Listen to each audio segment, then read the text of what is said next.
नमस्कार, मी विशाल. IBN लोकमतच्या सगळ्या दर्शकांना दीपावलीच्या खूप खूप शुभेच्छा. आता ज्या ठिकाणी मी आलेलो आहे ना, तिथे सगळा दीपावलीचा माहोल आहे आणि दीपावलीची हवा आहे. म्हणजे आता तुम्हीच तुमच्या घरात बसून सगळा हा आनंद साजरा करत असाल, पण आता मी ज्या ठिकाणी आलेलो आहे तिथे मी प्रत्येकाला विचारलं तर प्रत्येकजण म्हणतो चला बाजूला व्हा, हवा येऊ द्या. पण या हवा येऊ द्याच्या, चला हवा येऊ द्याच्या सेटवरती नेहमी जोरदार गोंधळ असतो. पर आज इतना सन्नाटा क्यों है भाई?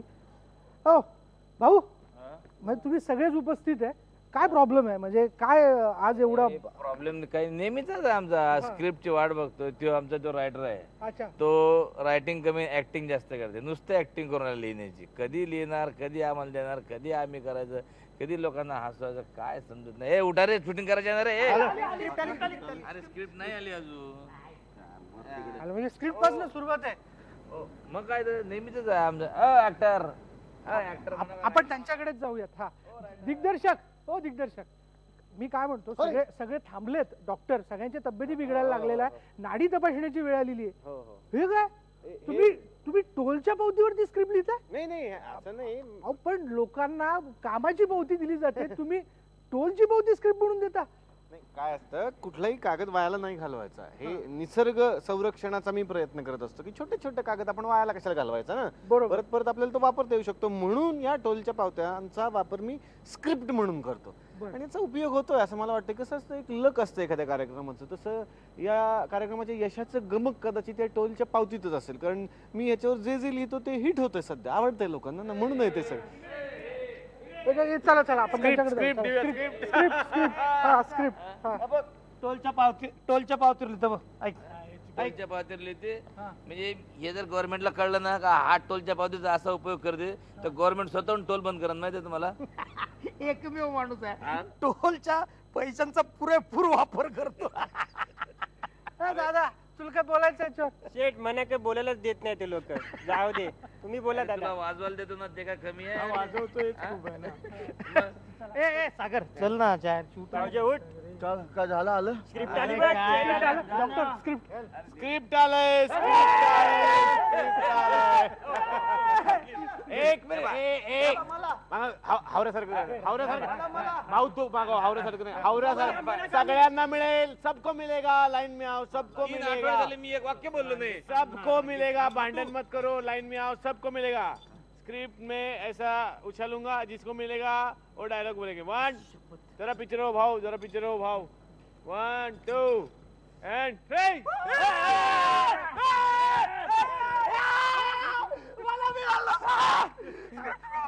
आपण यांना विचारूया, त्यांना स्क्रिप्ट मिळालेलं आहे. काय या क्षणी आपल्या काय भावना आहेत? काय कसं वाटतं? म्हणजे जगातलं सर्वात मोठं प्राइज काय असेल तर हे स्क्रिप्ट आहे आज माझ्यासाठी. मला स्क्रिप्ट मिळालं. वा वा वा वा. भाऊ, तुम्हाला स्क्रिप्ट मिळालेलं नाही, स्क्रिप्ट लागलेलं नाही तुम्हाला. तुम्हाला काय वाटतंय? मिळणार मला. मी 10 रुपये जास्त दिले की मला इथून लगेच मिळतं स्क्रिप्ट. हे आमचं ठरलेलं आहे. आपण काय करायचं आज? आपलं स्क्रिप्ट नाही मिळाली. आपण आता पुन्हा एकदा आपल्या मनातच बोलायचं. तुला कळलंय काय वाजवायचंय ते? माझ्या मनाची गाणी वाजवणार. बस. काय रे? काय काय काय? आज पण तुम्हाला वाटेल तेच करा, माझ्याकडे काय नाही लिहिलेलं.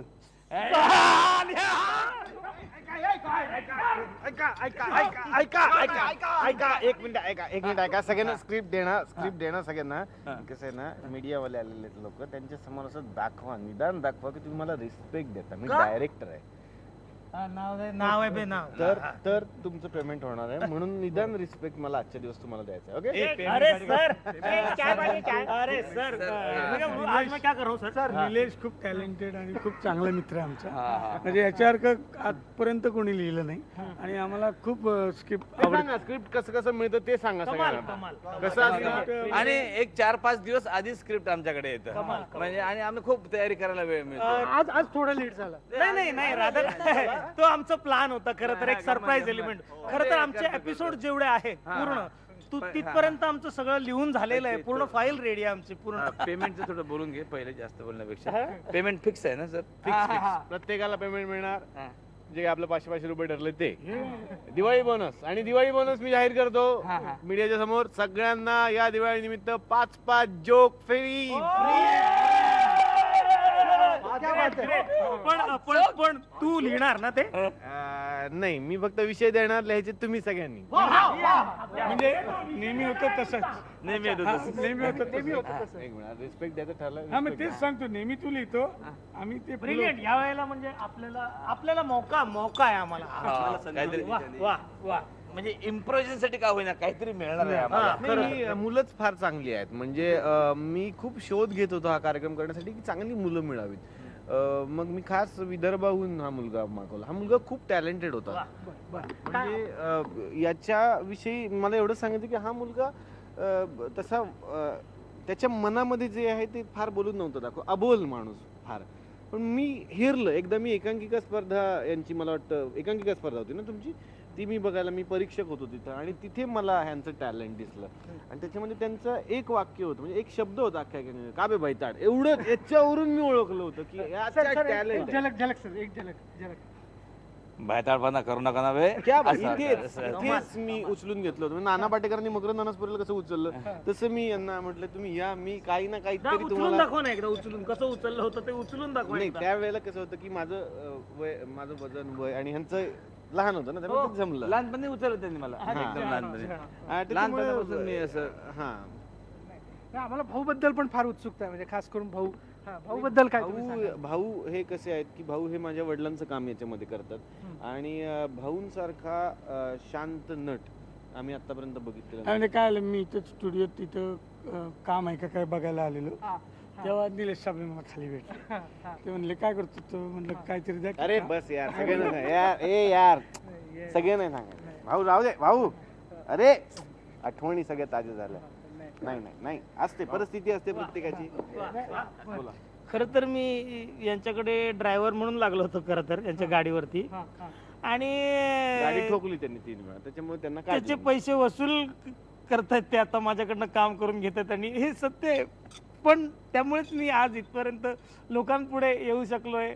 आणि मला असं, आणि खूप कर्ज आहे त्याच्यावरती गाडीचं, त्याच्यामुळे त्याला ते वाटेल ती भूमिका आम्ही देतो, आणि तो अगदी मनापासून मन लावून करत असतो ती भूमिका.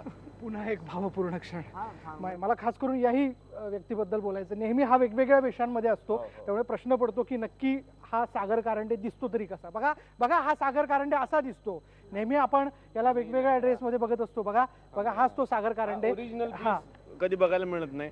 ओरिजिनल पीस फक्त तुम्हाला आता एक्सक्लुझिव्ह बघा. इकडे पट्टी टाका, एक्सक्लुझिव्ह बिलकुल लावणार मी. एक्सक्लुझिव्ह फुटेज मध्ये सागर कारंडे कधी आम्ही दाखवत नाही. सागर कारंडे कसा दिसतो, काय दिसतो. स्त्री वेशात तुम्ही यांना बघितलेला असेल तर यांना मी बऱ्याच ठिकाणी बघितलं होतं. सर्कस मध्ये हे काम करायचे पहिल्यांदा. आम्ही एकदा सर्कस बघायला गेलो होतो, तर त्या सर्कस मध्ये ते छोटे मोठे कामं करायचे. म्हटलं अरे इकडे काय करतो तू मुंबई में आहे यार, मैं लाईव्ह बना दूंगा. तिथून पुढे ते आले, आणि मग अरे सरांमुळे झालं. सरने लाईव्ह बना दी. बिलकुल नाना हे सगळं नाही. सागर तुला बोलायचंय. सागर तुला बोलावं लागेल. सगळे तुला बघतायत. तुझ्या यशाचं गमक आम्हाला जाणून घ्यायचंय. सागर बोल. सांग. माझ्या यशामागे संपूर्णपणे डॉक्टर आहेत. म्हणजे हे जर आले नसते माझ्या आयुष्यात तर हा क्षण बघताच आला नसता मला. म्हणजे आज मला लोक बघतायत तर, पण मला हा क्षण बघता आला. अरे राहू दे. आणि ह्याचंही तेच आहे. ह्याच काय, बाकीचे काय पैसेच घेत नाहीत माझ्याकडून. तर नकोच असतात पैसे. म्हणजे पैसे कशाला दादा, पैशासाठी करतो का आपण, असं यांचं. हा ना.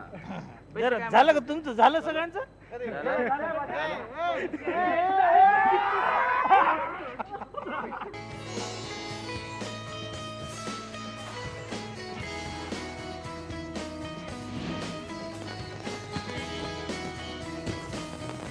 इथे आहेत आता पत्रकार भाऊ कदम. प्लीज टाळा. पत्रकार भाऊ कदम यांना मी भाऊंना ओळखलेलं आहे. भाऊ तुम्ही दरवेळी सगळ्यांना ओळखता, आता मी तुम्हाला ओळखलेलं आहे. तुम्ही आहात पत्रकार भाऊ कदम, हो की नाही? हा, नाही मला वाटलं जर का, नाही भारत आहे की नाही, बरोबर. मला जरा तुमच्याकडनं जाणून घ्यायचं आहे, ही दिवाळी तुमच्याकरता कशी खास आहे? प्लीज हा बूम तुम्ही घ्या. पत्रकार भाऊ कदम काय हे पहिलं सांग. पत्रकार म्हणजे मी पूर्वी पेपर वाटायचो घराघरात. खरं? हो, त्यावेळी आधी सुरुवातीच्या काळात पत्र म्हणजे पेपर वाटायचो घराघरात. त्यामुळे माझं नाव माझ्या मित्रांनी पत्रकार भाऊ कदम. केवढा होता भाऊ तुम्ही तेव्हा? तरी 12-13 वर्षाचं होतो मी. अच्छा. हो, म्हणजे जसं दगडूचं कॅरेक्टर आहे तसं. येस, तसंच. हे भाऊ तेव्हापासून असे करायचे. हा. सोय होतो असं. आणि त्यामुळे मी पत्रकार झालो. आता खरी दिवाळी सांगतो, ही पत्रकारांची दिवाळी सांगितली. खरं म्हणजे दिवाळी ही तेव्हाही तशीच होती, आताही तशीच आहे. फक्त तेव्हा लाडू आणि करंजी व्हायची, आता पदार्थ वाढलेत, एवढा फरक झाला आहे. त्यामुळे ते का वाढले, ते आमच्या जीमुळे वाढले. फार महत्वाची दिवाळी माझ्यासाठी, कारण इथे जे फटाके आम्ही फोडतोय त्या फटाक्यांनी अख्खा महाराष्ट्र हसतो. आणि त्यामुळे या दिवाळीतले जर म्हणजे आता फटाके विरहित दिवाळी करा असं आपण नेहमी म्हणतो, पण या फटाक्यांच्या बरोबर असलेली दिवाळी मात्र आयुष्यभर तुम्हाला साजरी करावी लागणार आहे. म्हणजे इकडे सागर सारखा आयटम बॉम्ब आहे, भारत सारखा आयटम बॉम्ब आहे, इकडे भाऊ सारखा सायलेंट बॉम्ब आहे. म्हणजे तो सायलेंटपणे कधी वाजेल काही सांगता येत नाही. त्याच्यामुळे त्याच्या फुटण्यावरती लोक फुटतात सगळ्या महाराष्ट्रामध्ये. सागर म्हणजे आमचा रॉकेट.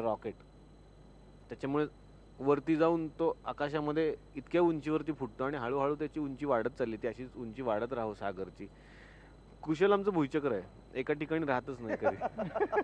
100 ठिकाणी हे भुईचक्र फिरत असतं, पण भुईचक्र कसं कुठेही गेलं तरी प्रकाश देतं.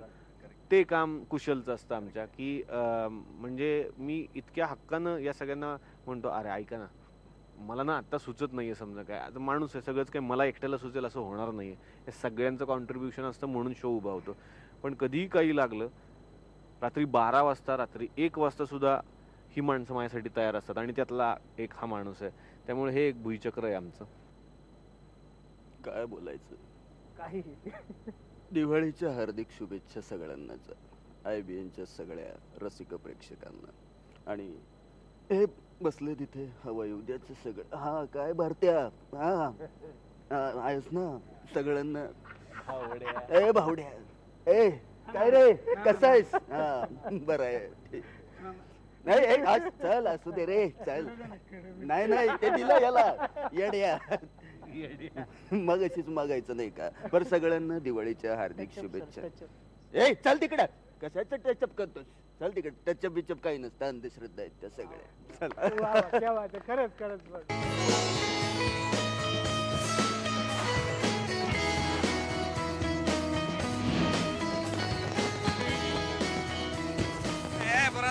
नका. दिवाळीचा फराळ आणलेला आहे. हा ये रे बाळा इकडे. हा लॅकलॅक करू नका, सगळ्याला मिळाल. उपाशी असल्याचं करू नका. ठेव इकडे. आज शुक्रवारवाड्याचा सरपंच या नात्यानं माझे लेकरं उपाशी राहू नये म्हणून सगळ्यांसाठी मी स्वतःच्या हाताने तयार करून आणलेला फराळ आहे. कोणी बनवला. करंजा देशपांडे काकूच्याकडून आणलेल्या आहेत, चकली जोशीकाकूकडून आणलेल्या आहेत, हे चिवळा कांबळे काकूंनी दिलेला आहे, आणि लाडू जे आहेत हे देशपांडे काकूंकडे आहेत. आणि तुमचं काय, तुमचं स्वतः. माझं ताट आहे स्वतःच. या दिवाळीचा फराळ करा. हे घ्या, चकली घ्या. हा हे ठीक आहे, पण घरी सुद्धा तुमच्या बनत असेल तर मला वाटतं प्रत्येकानं सांगावं आता की तुम्ही यातला कुठला पदार्थ बनवता किंवा मदत कुठल्या पदार्थासाठी करता आणि आवडता कुठला घरात डोकवून बघूयात असं मला वाटतं. माझा आवडता पदार्थ एक तर माझ्या हातात आहे, दुसरं म्हणजे शंकरपाळे अत्यंत उत्तम मी बनवतो, चिवडा मी फार चांगला बनवतो, आणि करंजा लाडू करंजा नाही बनवता येत, पण साचा असला तर साच्याच्या करंजा मी बनवतो. बट लाडू पण चांगला बनवतो मी. म्हणजे कधी मी खोटं नाही, तुम्हाला पाहिजे असेल तर मी येऊ शकता माझ्या घरी. धन्यवाद सगळ्यांना या दिवाळीनिमित्त मी सगळ्यांना आमंत्रित करतो माझ्या घरी. प्लीज तुम्ही या, पण अमरावतीला. यावेळेस मी अमरावतीला आहे. मला सगळा फराळ करता येतो. हे कौशल्य. हा मला सगळा फराळ करता येतो. दिवाळीची पहिली आंघोळ झाल्यानंतर आमच्याकडे फराळ देतात आणि मी तो करतो. मुळात तुमच्या आपल्या सगळ्या मित्रांना सांगू इच्छितो आपल्या हवा येण्याच्या की मी उत्तम कुक आहे, मला उत्तम जेवण बनवता येतं. त्यामुळे लहानपणी पण मी आईला मदत करायचो, चकल्यात तळण्याच्या संदर्भात मी आईला मदत करायचो. बाला ब्रेकिंग न्यूज बोल, ब्रेकिंग न्यूज आहे. त्याच्यानंतर शंकरपाळे ते फक्त फिरवायचं तेवढंच काम करायचो. आणि घरामध्ये म्हणाल तर मी चिवडा उत्तम बनवतो, कारण माझी आई माझ्याकडे बरोबर नसते राहायला. त्यामुळे मला चिवडा, आईची आठवण झाली की मी चिवडा बनवतो आईच्या सारखा आणि मी तो खातो. आपण पाहतोय की फराळ छान रंगलेला आहे, गोड तिखट असं सगळं काही यामध्ये, पण याचा जो काही शेवट आहे तो आणखीन गोड होऊ शकतो, तो भाऊच्या गाण्याने मला असं वाटतं. चलते चलते मेरे ये गीत याद रखना, कभी अलविदा ना कहना, कभी अलविदा ना कहना. रोते हंसते यूं ही तुम गुनगुनाते रहना.